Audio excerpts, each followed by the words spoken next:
Class, open your English book, Stories for Life, lesson number 1, Value of Time. In this lesson we are going to learn the value of time. इस lesson में हम time की क्या value होती है वो सीखेंगे एक स्टोरी के थ्रू, ठीक है. So let's start the story. Open your book, page number 3. Once a king and a lazy man named Hariya were very good friends. एक बार क्या था, एक किंग और एक लेजी मैन. लेजी मतलब होता है आलसी. एक आलसी आदमी जिसका नाम क्या था, हरिया. दोनों बहुत अच्छे दोस्त थे, किंग और हरिया. One morning the king said, "Why don't you do some work to earn money?" अब हरिया क्या था, लेज़ी था, आलसी था, तो ऑब्वियसली उसको काम करना पसंद नहीं था. लेज़ी किसे कहते हैं, जिसे काम करना पसंद ना हो. तो एक सुबह किंग क्या कहता है हरिया से कि तुम कोई काम क्यों नहीं करते, तुम पैसा क्यों नहीं कमाते, तुम कुछ काम क्यों नहीं करते ताकि पैसा कमा सको. तो हरिया कहता है, no one gives me a job, my enemies have told everyone that I never do any work in time. Hariya कहता है किंग से कि कोई भी मुझे काम नहीं देता और मेरे दुश्मनों ने, एनिमी मतलब होता है दुश्मन, मेरे दुश्मनों ने सबको ये कहा हुआ है कि मैं कोई काम समय पर नहीं करता.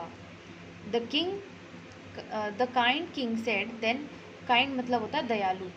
तो वो दयालु जो किंग होता है, राजा होता है, वो कहता है, you can go into my treasury and collect as much wealth as you can till sunset.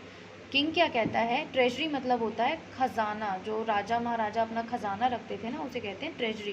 King कहता है कि तुम मेरी ट्रेजरी में जाके जितना चाहो उतना वेल्थ कलेक्ट कर सकते हो. वेल्थ मतलब धन दौलत, पैसा कलेक्ट कर सकते हो जितना चाहो उतना. कब तक, टिल सनसेट, सूरज के डूबने तक, सनसेट होने तक, सूरज छिपने तक जितना तुम कलेक्ट कर सकते हो वेल्थ उतना कर सकते हो जाके मेरी ट्रेजरी में से. हरिया rushed home to tell this to his wife. हरिया जल्दी से दौड़कर, रश मतलब तेज़ी में या जल्दी में जाता है और अपनी वाइफ को बोलता है, बताता है ये बात कि राजा ने मुझे ऐसे ऐसे कहा है कि तुम मेरी ट्रेजरी से सनसेट होने तक जितना आप वेल्थ ले सकते हो ले लो. तो शी सेड, उसकी वाइफ क्या कहती है, go and get the gold coins and James now. हरिया की वाइफ कहती है कि जाओ और क्या लेकर आओ, गोल्ड के कॉइन्स और जेम्स लेकर आओ, रत्न लेकर आओ और सोने के सिक्के लेकर आओ. देन हरिया क्या कहता है, I can not go now, give me lunch first. हरिया कहता है कि मैं अभी नहीं जा सकता, पहले मुझे लंच दो, पहले मुझे खाना दो. After lunch he took a nap for an our.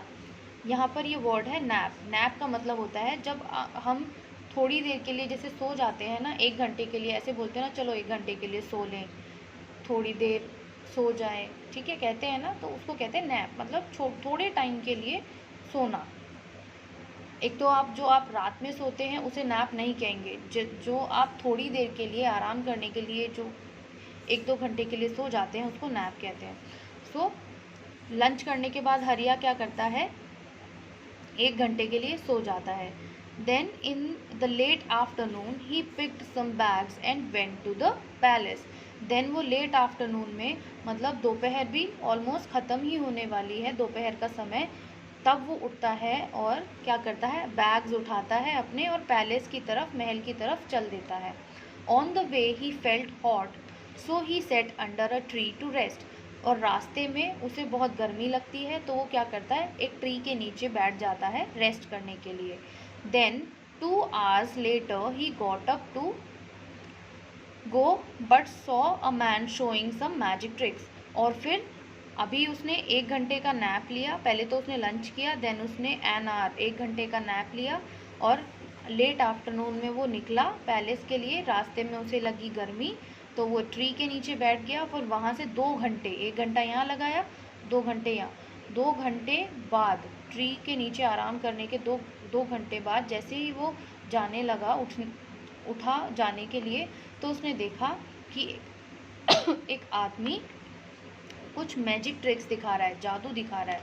He stopped to watch for an hour again. तो वो फिर से 1 घंटे के लिए वहाँ पर उसकी मैजिक ट्रिक्स देखने के लिए रुक जाता है। When he reached the palace, it was already time for sunset. लेकिन जब फिर वो मैजिक ट्रिक देखने के बाद वो जब तक पैलेस पहुंचता है, जब तक वो महल तक पहुंचता है, तब तक सनसेट हो चुका होता है। जो कि किंग ने क्या कहा था कि तुम सनसेट से पहले पहले जितना आप वेल्थ कलेक्ट करना चाहते हो आप कर सकते हो, लेकिन वो वहाँ पर तक जाते जाते सनसेट उसका हो चुका होता है। The palace gates had been shut, और पैलेस के जो गेट्स होते हैं वो बंद हो चुके होते हैं। सो हरिया had lost a golden chance because he had not learn the value of time. अब यहाँ पर हरिया ने गोल्डन चांस गवा दिया, किस वजह से? क्योंकि उसे टाइम की वैल्यू नहीं पता थी। अगर उसे टाइम की वैल्यू पता होती तो वो सबसे पहले कहाँ जाता? सीधा ट्रेजरी में जाता और वेल्थ कलेक्ट करता। लेकिन उसे टाइम की कोई वैल्यू थी ही नहीं। पहले तो उसने लंच किया, देन उसने नैप ली, नैप के बाद वो फिर बैग उठाकर चला, तो फिर उसको थोड़ी गर्मी लगी, 2 घंटे उसने आराम किया, फिर वो उठकर चला, देन उसने फिर 2 घंटे मैजिक देखा, 1 घंटा मैजिक देखा, मतलब बहुत लाइटली लिया उसने टाइम को। फिर क्या हुआ? उसके हाथ से वो गोल्डन चांस निकल गया जहाँ वो उसकी लाइफ चेंज हो सकती थी। ठीक, तो ये इस स्टोरी से हमें क्या नॉलेज मिली, हमें क्या मैसेज मिला? इस स्टोरी से हमें मैसेज मिलता है value time because time is money. हमें हमेशा टाइम को वैल्यू करना चाहिए, क्योंकि टाइम ही क्या है? टाइम ही मनी है। अगर हम टाइम की वैल्यू करेंगे, अगर हम समय को इम्पोर्टेंस देंगे, समय की कीमत समझेंगे, तो वो हमारे लिए बहुत सही होगा। ठीक है, क्योंकि समय से ही हमें मनी मिलती है या पैसा मिलता है, अगर हम समय की कीमत करेंगे। जैसे एक और एग्जांपल देती हूँ, अगर अभी आप क्या हैं, अभी आप स्टूडेंट हैं, अभी आपके पास टाइम है कि आप अच्छे से पढ़ लें, लिख लें, और फिर एक टाइम के बाद जब आपकी स्टडीज़ पूरी हो जाए, फिर आप एक अच्छी सी नौकरी पा लें, क्योंकि नौकरी कब लगेगी? जब आप अच्छा कुछ पढ़ेंगे, तो उसके बाद आपकी जो लाइफ है वो सेट हो जाए। ठीक है, आप अच्छी लाइफ जी सकें आके। लेकिन अगर अभी टाइम है आपके पास, आपने इस टाइम की वैल्यू नहीं की, आपने पढ़ाई नहीं की, तो फिर आगे आपको नौकरी नहीं मिलेगी, नौकरी नहीं मिलेगी तो आप आगे अच्छी लाइफ नहीं जी सकते। सो हमेशा क्या करना चाहिए? टाइम को वैल्यू करना चाहिए। We should always value time because time is money.